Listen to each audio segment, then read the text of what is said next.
Okay, so the next topic I want to talk about is a book by Robert Cialdini called Influence. This has been around for quite a while. It's an national bestseller.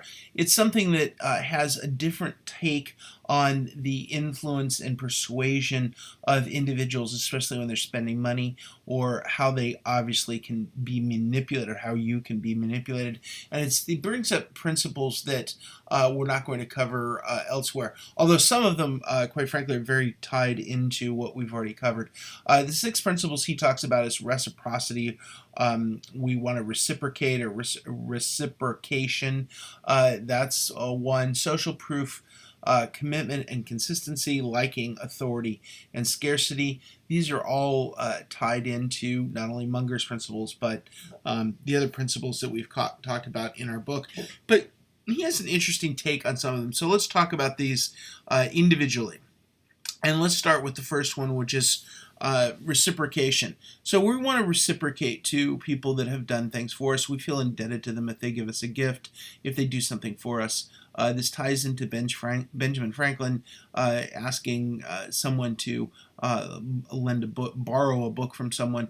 In this case, we're giving them a free sample. We're giving them something that should influence them, and of course, we're looking for a sale from that in some cases. Or the other way around, someone gives you a sample, and you know that they're looking for the principle of reciprocity too. I gave you something, now you give me something. Interestingly, the influence it can be profound in the smallest ways. So, for example, when he asked for a response from someone, if he did not ask with any sort of personalization, he found that he got a 34% response rate. So he added no sticky note. He added nothing to. There was nothing hand done about it. It was simply a typed letter that said, "Please respond to this." And then the second one is if you add a blank sticky note or something, even if it's blank, there's something in there. Oh, this is personal. This is one of a kind. It's not a form letter. So that increased his response rate. But what really increases the response rate is a handwritten note. If you add a personalization, a handwritten note to something, they know that this is a one of a kind. This is not a form letter of any time, and they feel more obligated. It's more personal. They feel more obligated to do something for you.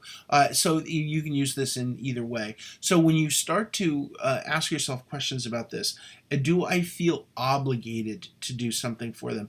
Are they pushing me in a way that I normally wouldn't be pushed? So I feel that I need to reciprocate. They've done something nice for me, so I need to do something nice for them.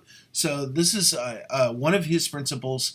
You can use this in many, many different ways in your business life or your personal life. But in addition to that, we want to make sure that we're not influenced unduly by others. So we would ask questions of ourselves of, are we being influenced to reciprocate in some way? Do we feel obligated to the other person to do something?